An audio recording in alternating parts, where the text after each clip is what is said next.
जय श्री कृष्णा, राधे राधे। मेरे सभी प्यारे भक्तों, मेरी ओर से आप सभी को राम राम। आज हम सुनेंगे पौष अमावस्या की व्रत कथा। अमावस्या के दिन दान धर्म करने का विशेष महत्व है। इस दिन किसी पवित्र नदी में जाकर स्नान करने, दान करने से पुण्य मिलता है। यदि संभव हो तो किसी पवित्र नदी में स्नान करें। इसके बाद सूर्य देव को अर्घ्य दें, साथ ही सूर्य मंत्रों का जप करें। इसके बाद शिव जी की पूजा करें और शिवलिंग का अभिषेक करें। हर अमावस्या के दिन अपने पितरों का ध्यान करते हुए पीपल के पेड़ पर कच्ची लस्सी, थोड़ा गंगा जल, काले तिल, चीनी, चावल, जल तथा पुष्प अर्पित करना चाहिए। अमावस्या के दिन सूर्य देव को तांबे के लोटे में लाल चंदन, गंगा जल और शुद्ध जल मिलाकर मंत्र पढ़ते हुए 3 बार अर्घ्य देना चाहिए, जिससे आपके सभी दुख दूर हो जाएंगे। आइए हम कथा को रसपान करते हैं। एक गरीब ब्राह्मण परिवार था। उस परिवार में पति पत्नी के अलावा एक पुत्री भी थी। वह पुत्री धीरे धीरे बड़ी होने लगी।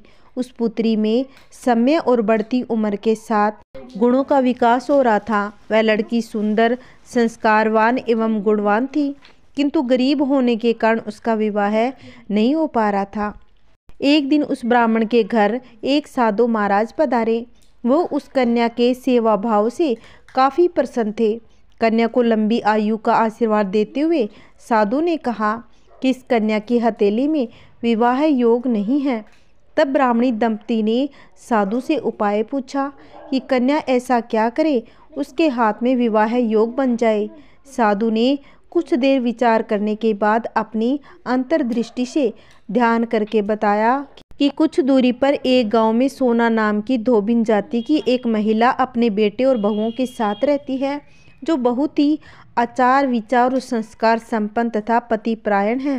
वह अमावस्या का व्रत करती है। अगर वह आकर इसे अपनी मांग का सिंदूर लगा दे तो इसका दुहाग टल जाएगा, अन्यथा विवाह के समय सांप काटने से इसके पति की मृत्यु हो जाएगी। सारी बात सुनकर माँ रोने लगी और अपनी बेटी को सोना धोबिन की तलाश में भेज दिया। चलते चलते रास्ते में तेज धूप पड़ रही थी, जिससे बचने के लिए वह एक पीपल के पेड़ के नीचे बैठ गई। उसी वृक्ष पर एक गरुड़ के बच्चे अपने घोंसले में थे। एक सांप आया और गरुड़ के बच्चे को खाने के लिए लपका, लेकिन ब्राह्मण की बेटी ने उस सांप को मारकर बच्चों की रक्षा की। कुछ देर बाद गरुड़नी आई और सब जगह खून देकर ब्राह्मण की बेटी को चोंच मारने लगी। तब वह बोली, मैंने तेरे बच्चे को सांप से बचाया, तू ही मुझे मार रही है। सारी बातें जानने पर वह बोली, तूने मेरे बच्चों की रक्षा की, इसलिए मांग जो चाहती है। ब्राह्मण की बेटी बोली कि मुझे 7 समुंदर पार सोना धोबिन के यहाँ जाना है। तब गरुड़नी ने वैसा ही किया, ब्राह्मण की बेटी को वहाँ पहुँचा दिया। तब वह सोचने लगी, अब इसे कैसे मनाऊं। सोना धोबिन की 7 बहुएं थी, लेकिन घर का कोई काम नहीं करती थी। वह हमेशा एक दूसरे के साथ लड़ती रहती थी। रात को जब सब सो जाते तो ब्राह्मण की बेटी आती, चुपके से सारा काम कर जाती। उजाला होने से पहले अपने घर चली जाती। सारी बहुएं आपस में यही सोचती कि कौन सी बहू है जो सारा घर का काम कर लेती है, लेकिन एक दूसरे से पूछने की हिम्मत किसी में भी नहीं थी।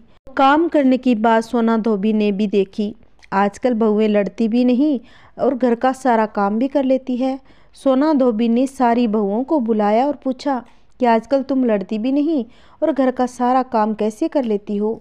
तब बहुएं सास से झूठ कहने लगी कि लड़ाई करने में क्या फ़ायदा है, इसलिए हम मिलकर काम कर लेती हैं। सोना धोबिन तो अपनी बहुओं की बात पर विश्वास कर लेती है और वह रात में जाकर स्वयं सच देखना चाहती थी कि कौन सी बहू सबसे पहले उठकर काम करती है। रात होने पर सोना धोबिन छिपकर बैठ गई और देखा कौन सी बहू काम करती है।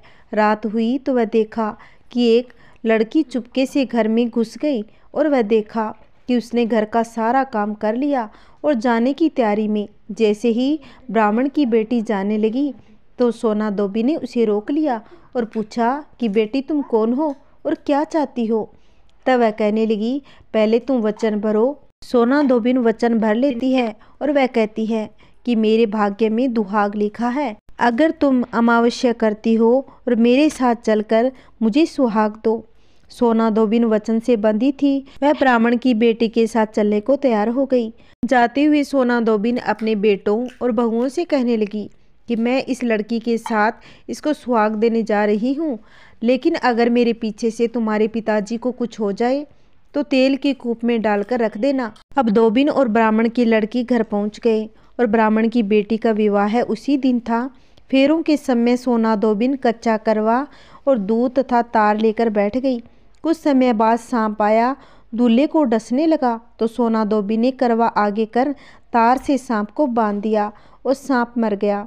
अब सोना धोबी ने लड़की को सुहाग दिया और कहा कि जितनी अमावस्या मैंने की है उन सभी का फल इस ब्राह्मण की लड़की को मिलेगा। अब आगे जो अमावस्या मैं करूंगी उनका फल मेरे पति व बेटों को मिले। सभी लोग अमावस्या की जय जयकार करने लगे। सोना धोबिन अपने घर वापस जाने को तैयार हो गई। तब ब्राह्मणी ने कहा कि तुमने मेरे जमाई को जीवन दान दिया है, इसलिए तुम जो चाहो मांग लो। सोना धोबिन बोली कि मुझे कुछ नहीं चाहिए। वह चली गई। रास्ते में चलते हुए फिर से अमावस्या आ गई। उसने पीपल के पेड़ के नीचे बैठकर कहानी कही, व्रत रखा, पीपल के पेड़ की 108 बार परिक्रमा ली। पीपल के पेड़ की पूजा के बाद वह घर जाती है और देखती है कि उसका पति मरा पड़ा था। अब रास्ते में जो अमावस्या उसने की थी उसका फल अपने पति को दिया, जिसके प्रभाव से वह पुनर्जीवित हो गया। सब कहने लगे, तूने ऐसा क्या किया जो तेरा पति जिंदा हो गया? वह कहने लगी, मैंने तो ऐसा कुछ नहीं किया, बस रास्ते में सोमवती अमावस्या आई थी जिसका मैंने व्रत किया। कहानी कही और पीपल के पेड़ की 108 बार परिक्रमा की। अब सारी नगरी में ढिंडोरा पिटवा दिया कि हर कोई अमावस्या करेगा, पूजा करेगा, व्रत रखेगा, कहानी कहेगा, पीपल की 108 बार परिक्रमा करेगा। हे अमावस्या, जैसे आपने ब्राह्मण की बेटी का सुहाग दिया वैसा सबका देना। कहानी कहने वाले के, कहानी सुनाने वाले के सब परिवार पर अपनी कृपा बनाए रखना। बोलिए अमावस्या माता की जय हो। अब सुनेंगे 3 पनौती अमावस्या की कहानी। एक गांव में सास और बहू अकेले रहते थे। उनका बेटा विदेश में कमाने के लिए गया हुआ था। सास और बहू बहुत ही अच्छे से रहते, दोनों एक दूसरे की देखभाल भी करती। एक दिन बहू ने खाना नहीं खाया तो सास ने बहू से पूछा कि आज तुमने खाना क्यों नहीं खाया? तब बहू ने कहा कि सासू माँ, आज मेरा 3 पनौती अमावस्या का व्रत है, इसलिए मैंने खाना नहीं खाया। तब सासू ने कहा कि बहू, ये व्रत क्या होता है? यह व्रत करने से क्या मिलता है? मुझे भी समझाओ। तब बहू ने कहा कि सासू माँ, 3 पनौती अमावस्या का व्रत करने से बहुत ही पुण्य मिलता है। घर में अन्न धन बना रहता है, सुख शांति रहती है तथा अटल सुहाग मिलता है और पुत्र प्राप्ति होती है। इस व्रत में प्रत्येक वर्ष अलग अलग खाना खाया जाता है। विष्णु भगवान के मंदिर में चढ़ावा चढ़ाया जाता है, फिर किसी ब्राह्मण को दान दिया जाता है। इस व्रत में पहले साल शक्कर, घी और चावल से बना खाया जाता है। पहले साल वर्ष पूर्ण होने के बाद 1.25 किलो चावल, 1 कटोरी घी तथा 1 कटोरी शक्कर का दान किसी ब्राह्मण को दिया जाता है। दूसरे साल जो घी और शक्कर से बना खाया जाता है। जब दूसरे साल व्रत पूर्ण हो जाए तो 1.25 किलो जो, 1 कटोरी घी तथा 1 कटोरी शक्कर किसी मंदिर में चढ़ाए, फिर किसी ब्राह्मण को दान दे। तीसरे साल गुड़, तिल और घी से बने व्यंजन खाने चाहिए। जब तीसरे साल पूर्ण हो जाए तो आधा किलो तिल, गुड़ तथा 1 कटोरी घी किसी मंदिर में चढ़ाया जाता है या फिर किसी ब्राह्मण को दान दिया जाता है। इसे ही 3 पनौती अमावस्या व्रत कहा जाता है। फिर बहू ने कहा कि इस व्रत का अगर संकल्प लेते हैं तो इसे पूरा करना जरूरी है। अगर पूरा नहीं कर सकते तो सासू बहू में झगड़ा होता है, घर में अशांति बनी रहती है। तब सासू ने कहा कि मेरी तो उम्र हो गई, लेकिन तुम यह व्रत करो। बहू यह व्रत का प्रारंभ कर देती है, लेकिन एक दिन बहू ने किसी के कहने पर गेहूं से बनी रोटी खा ली और अमावस्या माता इस बात से नाराज हो गई। जो सास और बहू बहुत ही प्यार से रहती थी, इन दोनों में झगड़े होने लगे। सभी गांव वाले भी हैरान हो गए कि यह सब क्या हो गया। सास अपनी बहू को कहने लगी, तुम जब से हमारे घर में बहू बन के आई हो तब से हमारे घर की लक्ष्मी चली गई, तुम हमारे घर के लिए शुभ नहीं हो। तब बहू ने कहा कि आपके घर की लक्ष्मी चली गई है तो कहाँ मिलेगी, मुझे बताओ, मैं लक्ष्मी को लेकर आऊँगी। तब सासू ने कहा कि लक्ष्मी तुमको समुद्र के बीच में भगवान विष्णु के पैर दबाते हुए मिलेगी। तब बहू यह कहकर चली गई कि जब तक मैं लक्ष्मी को लेके नहीं आऊँगी तब तक इस घर में पैर नहीं रखूँगी। इतना कहकर बहू लक्ष्मी की खोज में निकल गई। जब बहू लक्ष्मी को खोजने निकली तब उसे बीच रास्ते में एक गाय माता मिली। बहू से पूछती है कि आप कहाँ जा रही हो। तब बहू ने कहा कि हे गाय माता, मेरी सासू मुझे कहती है कि मेरे आने से उनके घर की अन्न धन की कमी हो गई, उनके घर की लक्ष्मी चली गई, तो मैं लक्ष्मी को लेने जा रही हूँ। तब गाय माता ने कहा कि बेटी, अगर तुम जा ही रही हो तो मेरे बारे में भी पूछ लेना। तब बहू बोलती है ठीक है गाय माता, बताओ मैं आपके बारे में क्या पूछूं। तब गाय माता बोली कि मेरा जब भी बछड़ा होता है वह मर जाता है, जिंदा नहीं रहता। तुम भगवान से पूछ लेना कि मेरे साथ ऐसा क्या हुआ, ऐसे में कौन से कर्म किए। तब बहू बोली गाय माता, मैं आपके बारे में ज़रूर पूछ लूँगी। इतना कहकर बहू आगे बढ़ गई। अब आगे जाते हुए बहू को एक घोड़ी मिली जिसके गले में घंटी बंधी हुई थी। घोड़े ने भी कहा बेटी, तुम दुख का निवारण भी भगवान से पूछ लेना। तब बहू ने कहा जरूर पूछ लूँगी। यह कहकर बहू आगे बढ़ गई। आगे जाते हुए बहू को एक अंधा और बहरा बुजुर्ग मिला। वह भी बहू ने अपनी समस्या भगवान से पूछने के लिए कहा। तब बहू उसकी समस्या भी भगवान से पूछने को कहकर आगे बढ़ गई। आगे जाते ही बहू को एक बूढ़ी औरत मिली जो हाथ और पैर से अपाहिज थी। वह भी बहू से अपनी समस्या भगवान को पूछने के लिए कहा। तब बहू उसके समस्या का पूछने के लिए तैयार हो गई और आगे बढ़ गई।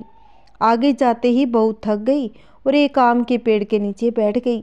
तब आम का पेड़ खुश होकर बहू से पूछता है कि बेटी, तुम कहाँ से आई हो और कहाँ जा रही हो। तब बहू बताने लगी वह लक्ष्मी को लेने जा रही है। तब पेड़ भी अपनी समस्या भगवान को पूछने के लिए कहने लगा। मेरे पेड़ पर लगे आम खट्टे होते हैं, इस बारे में भगवान से ज़रूर पूछना। बहू उसकी समस्या लेकर आगे बढ़ गई। आगे जाते ही बहू को एक तलाई मिली। वह भी बहू को बताती है कि तुम भगवान से पूछना कि मेरी तलाई का पानी इतना मैला क्यों है, कोई भी इसे नहीं पीता। तब बहू कहती है ज़रूर पूछूंगी। ऐसा कहकर वह आगे बढ़ गई। बहुत दिन जंगल में चलते चलते बहू थक गई। उसे भूख भी लग गई, लेकिन खाने को नहीं मिलने से वह थक गई और जंगल में बेहोश हो गई। उसी समय भगवान विष्णु और माता लक्ष्मी वहाँ विचरते हुए आगे आए। तब माता लक्ष्मी ने भगवान विष्णु से कहा कि हे नाथ, यह आपकी बहुत बड़ी भक्त है, आप इसके दुखों का निवारण करो। तब भगवान विष्णु कहने लगे, इस संसार में बहुत जीव दुखी है, सभी अपने कर्मों का फल भोग रहे हैं, किस किस के दुखों का निवारण करूं। तब माता लक्ष्मी ने विष्णु जी से विनती की कि कहा वह बहुत भूखी है, इसे अगर ऐसे ही छोड़ दिया जाएगा तो जंगली जानवर उसे अपना शिकार बना लेंगे। माता लक्ष्मी की बात सुनकर भगवान विष्णु एक साधु का वेश धारण करते बहू के पास आ गए और होश में लाते हैं। बहू के होश में आते ही साधु वेश में भगवान उससे पूछते हैं कि यहाँ क्यों आई हो और कहाँ जा रही हो। तब बहू पूरी बात बता देती है। उसकी बात सुनकर भगवान विष्णु और माता लक्ष्मी प्रकट होते हैं। उनके साथ अमावस्या माता भी प्रकट हो गई। बहू उनके चरणों में गिरकर वंदन करती है। अमावस्या माता बहू को कहती है कि बेटी, तूने मेरे व्रत को खंडित किया है, इसी की सज़ा मिली है तुम्हें, लेकिन अब मैं तुम्हें माफ़ करती हूँ। तुम घर जाओ, तुम्हारा घर अन्न धन से संपन्न होगा, तुम्हारा घर सुंदर महल में बदल जाएगा, तुम्हारी सभी मनोकामनाएं पूर्ण होगी। यह सब होने के बाद बहू रास्ते में जो भी मिला उन सभी के दुखों का निवारण करने के लिए विनती करने लगी। तब भगवान विष्णु बोले कि गाय ने कभी अपना दूध किसी को नहीं पिलाया, उस वजह से उसके बछड़े जिंदा नहीं रहते। तुम उसका दूध पी लेना, जिससे उसके बछड़े जिंदा हो जाएंगे। घोड़ी पिछले जन्म में आटा पीसने वाली महिला थी। वह किसी को आटा पीस के नहीं देती थी, इसलिए उसके गले में चक्की के पाट बंधे हैं। तुम उसके पाट खोल देना, वह बिल्कुल ठीक हो जाएगी। वह बूढ़ा कभी भगवान के मंदिर नहीं गया, ना ही उसने कभी भगवान के भजन सुने। तुम उसको मंदिर ले जाना और दर्शन करवा देना, वह ठीक हो जाएगा। अब बूढ़ी महिला जो थी उसने कभी भी अपनी जवानी में दान पुण्य नहीं किया, इसलिए उसे यह सज़ा मिली है। तुम उससे दान करवा देना, उसकी विकलांगता ठीक हो जाएगी।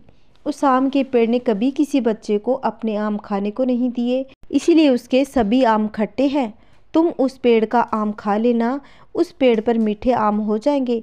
तलाई का पानी पिछले जन्म में देवरानी जेठानी थी, वह हमेशा झगड़ती रहती थी, इसलिए उसका पानी मीला है। तुम उसका पानी पी लेना और तलाई का पानी शुद्ध हो जाएगा। बहू ने भगवान विष्णु, माता लक्ष्मी और अमावस्या माता को नमन करके घर जाने के लिए निकली और रास्ते में उसे जो जो मिला उनके सभी समस्या भगवान से कहा उसके अनुसार दूर करती गई। सभी उसे आशीर्वाद देते गए। घर जाते ही उसका घर एक सुंदर महल में बदल गया तथा घर में अन्न धन से भर गया। अब बहू सास से कहने लगी कि सासू माँ, आपने सच कहा था, मैं आपके लिए शुभ नहीं हूँ। मेरे जाने से ही आपके घर में लक्ष्मी आई है। अब आप यहाँ रहें और मैं मरने जा रही हूँ। तब सासू ने कहा कि हे बेटी, यह सब तुम्हारे पनौती अमावस्या व्रत का फल है जो हमें मिला है।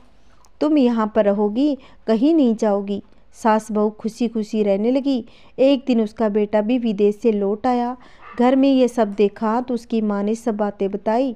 इस तरह वह लोग खुशी खुशी जीवन यापन करने लगे। जय श्री कृष्णा, राधे राधे। एक समय की बात है, एक गांव में एक गरीब ब्राह्मण रहता था। उसका एक बेटा भी था। वह बहुत ही गरीब था। वह भगवान शिव को बहुत ही मानता था। मन ही मन हमेशा उनका नाम जपता रहता। और ब्राह्मण की पत्नी बहुत ही ज़्यादा धूर्त और लालची थी। वे हमेशा किसी न किसी बात को लेकर पति से झगड़ती रहती। ब्राह्मण की पत्नी ब्राह्मण से कहा कि इस गांव में तो हमें कोई भिक्षा नहीं देता, आप दूसरे गांव में जाकर भिक्षा क्यों नहीं मांग लाते? इस तरह गरीबी में हम कितने दिन रहेंगे? ब्राह्मण ने कहा, मैं अपनी तरफ से कोशिश तो करता हूँ, अगर हमारी किस्मत ही खराब है तो मैं क्या करूँ? ब्राह्मण की पत्नी बोली, आपकी बातें खाली बड़ी बड़ी निकलती है, करने के नाम पर कुछ नहीं। घर में बैठकर क्या करोगे? जाओ बाहर और कुछ कमा के लाओ।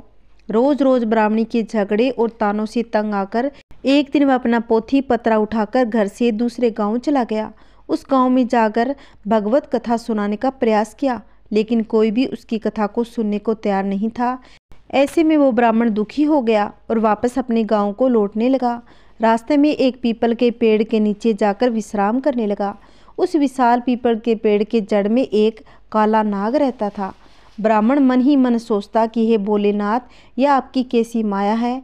मैं आपकी कथा सुनाकर अपना घर संसार चलाना चाहता हूँ, लेकिन मुझसे तो कोई कथा सुनने को तैयार ही नहीं। मैं क्या करूँ प्रभु? अब तो आप ही मुझे कोई रास्ता दिखाओ।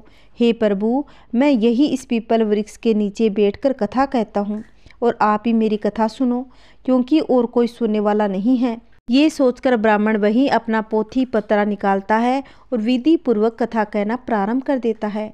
ऐसे में पेड़ की जड़ में बैठा वो नाग कथा सुनने लगा। पूरी कथा को वो ध्यान से सुनता है। जब कथा समाप्त हुई तो वह नाग बाहर आकर ब्राह्मण को एक सोने का सिक्का दक्षिणा में देता है। फिर कहता है, नाग ब्राह्मण से कहता है कि तुम रोज यहाँ कथा कहा करो, तुम्हें और कहीं जाने की जरूरत नहीं। मैं तुझे एक सोने का सिक्का दक्षिणा में देता रहूँगा, लेकिन ये बात तुम किसी को मत कहना। ब्राह्मण उसकी बात मान लेता है। नाग के जाने के बाद वो भगवान शिव को धन्यवाद देते हुए कहता है कि हे प्रभु, आपने तो मेरी जिंदगी ही बदल दी। मैंने आपसे थोड़ा मांगा, आपने तो मेरी झोली भर दी। आपकी महिमा अपरंपार है प्रभु।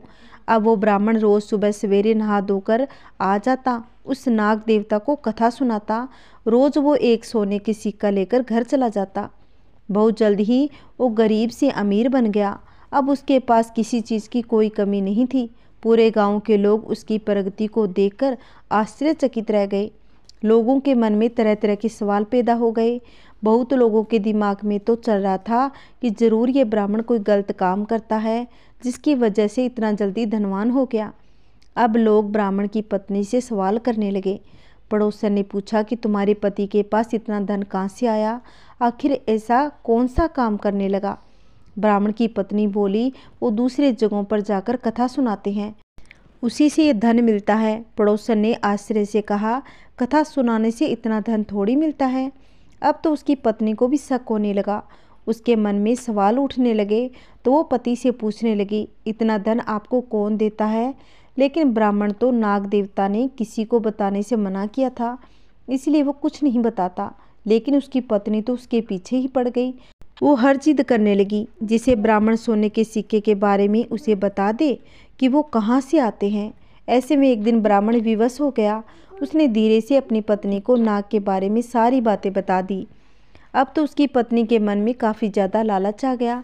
उसने सोचा कि जरूर उस पीपल के पेड़ के नीचे कुछ खजाना है जहाँ से वह नाग सोने के सिक्के और मोहरे देकर जाता है। अगर उस नाग को मार दिया जाए तो पूरा खजाना मिल जाएगा। ब्राह्मणी ने अपने पति को खाने में नशे की दवा मिला दी जिससे सुबह उसकी नींद न खुले, और उसने अपने बेटे को उठाकर कहा कि ब्राह्मण की पत्नी अपने बेटे से कहने लगी, सुनो बेटा, वह पीपल के पेड़ के नीचे रोज़ तुम्हारे पिताजी कथा कहते हैं, जिसे सुनने के बाद एक नाग सांप उन्हें सोने का सिक्का देके जाता है। उस पीपल के पेड़ के जड़ में जरूर कोई खजाना होगा। तुम आज वहाँ जाकर कथा कहो। जब कथा समाप्त होने पर वो सांप तुम्हें सिक्का देने आए तो उसे मारकर उस पेड़ के नीचे से पूरा खजाना निकाल लेना। बेटे को तो लालच आ गया और वह पोथी पतरा लेकर उस पीपल के पेड़ के नीचे जा पहुंचा। जाकर कथा कही। जब नाग देवता सिक्का लेकर उसे देने आए तो उसने नाग पर फावड़े से प्रहार कर दिया, जिससे नाग का पूंछ कट गया। वो किसी तरह बचकर वहां से निकल गया। जैसे ही ब्राह्मण के बेटे ने पेड़ के नीचे खोदना शुरू किया तो नाग ने पीछे से उस ब्राह्मण के बेटे को डस लिया, जिससे उसकी मृत्यु हो गई। इधर जब ब्राह्मण का नशा टूटा तो उसने देखा कि उसका पोथी पतरा वहाँ नहीं था। उसे समझ में आ गया कि कुछ तो गलत हो गया। जल्दी से पीपल के पेड़ के पास गया, अपने बेटे को मृत देकर दुखी हो गया। अब उसे सारी बात समझ में आ गई। उसने अपने बेटे के मृत शरीर का अंतिम संस्कार किया। उसके बाद उसने अपनी पत्नी से कहा, ब्राह्मण ने कहा कि मुझसे बड़ी भूल हो गई। मैंने नाग देवता के मना करने के बावजूद तुमसे सारी बात बता दी। आज तुम्हारे लालच की वजह से हमारे पुत्र को हमसे खो दिया, लेकिन उसकी पत्नी को उसकी बात समझ में नहीं आई। और दूसरे दिन उसकी पत्नी ने उससे कहा, आप जाकर उस नाग देवता को कथा सुनाइए, कम से कम घर का खर्च तो चलेगा। पत्नी की बात से विवश होकर वो अपना पोथी पतरा लेकर फिर पीपल के पेड़ के नीचे गया और कथा कही। कथा समाप्त होने पर वो नाग बाहर आया।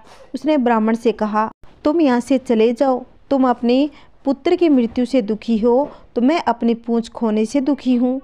मैंने तुम्हें पहले ही मना किया था कि ये बात तुम किसी को मत बताना, लेकिन तुमने मेरी बात नहीं मानी। तुमने विश्वासघात किया। मैं तुम्हें श्राप देता हूँ कि जो संपत्ति तुमने मेरे द्वारा अर्जित की है वो सारी नष्ट हो जाए। नाग के श्राप से कुछ दिनों में ब्राह्मण फिर गरीब हो गया। उसने अपनी पत्नी से कहा, आज तुम्हारी लालच की वजह से हम फिर से गरीब हो गए। ब्राह्मण और ब्राह्मणी नित्य नियम से पूजा पाठ करने लगे और भगवान से माफ़ी भी मांगी। उसके बाद फिर से वो धनी हो गए। बोलिए श्री हरि विष्णु भगवान की जय हो। आइए अब आरती रसपान करते हैं। ओम जय जगदीश हरे, स्वामी जय जगदीश हरे।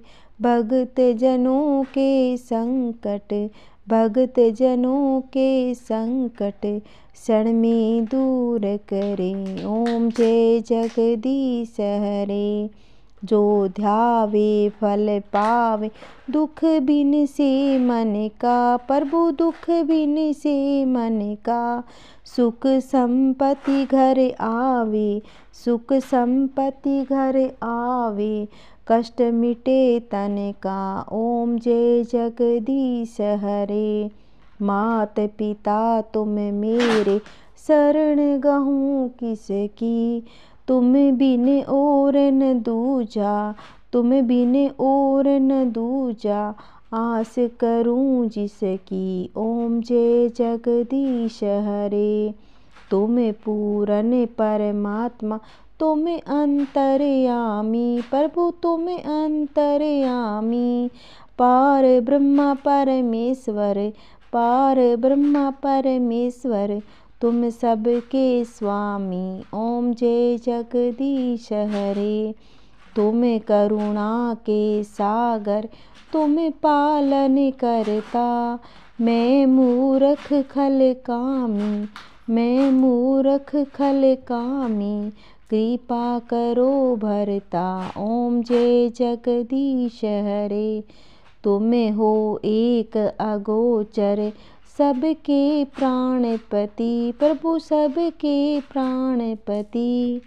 किस विधि मिलूं दया मैं, किस विधि मिलूं दया मैं, तुमको मैं कुमति। ओम जय जगदीश हरे। दीन बंधु दुख हरता, तुम ठाकुर मेरे, प्रभु तुम ठाकुर मेरे, अपने हाथ उठाओ, अपने हाथ उठाओ, द्वार पड़ा तेरे, ओम जय जगदीश हरे। विषय विकार मिटाओ, विषय विकार मिटाओ, पाप हरो देवा, श्रद्धा भक्ति बढ़ाओ, संतन की सेवा, ओम जय जगदीश हरे। तन मन धन और संपत्ति सब कुछ है तेरा, तेरा तुझको अर्पण, तेरा तुझको अर्पण, क्या लागे मेरा, ओम जय जगदीश हरे। जगदीश्वर जी की आरती जो कोई नर गावे, कहत शिवानंद स्वामी, कहत शिवानंद स्वामी, मनवांछित फल पावे, ओम जय जगदीश हरे, ओम जय जगदीश हरे, स्वामी जय जगदीश हरे। जय श्री कृष्णा, राधे राधे। आशा करती हूँ कि मेरी कथा आपको अच्छी लगती होगी। अगर आपको अच्छी लगती हो तो प्लीज़ मेरे चैनल को सब्सक्राइब करें, लाइक करें और कमेंट में जय श्री कृष्णा लिखना ना भूलें। जय श्री कृष्णा, राधे राधे।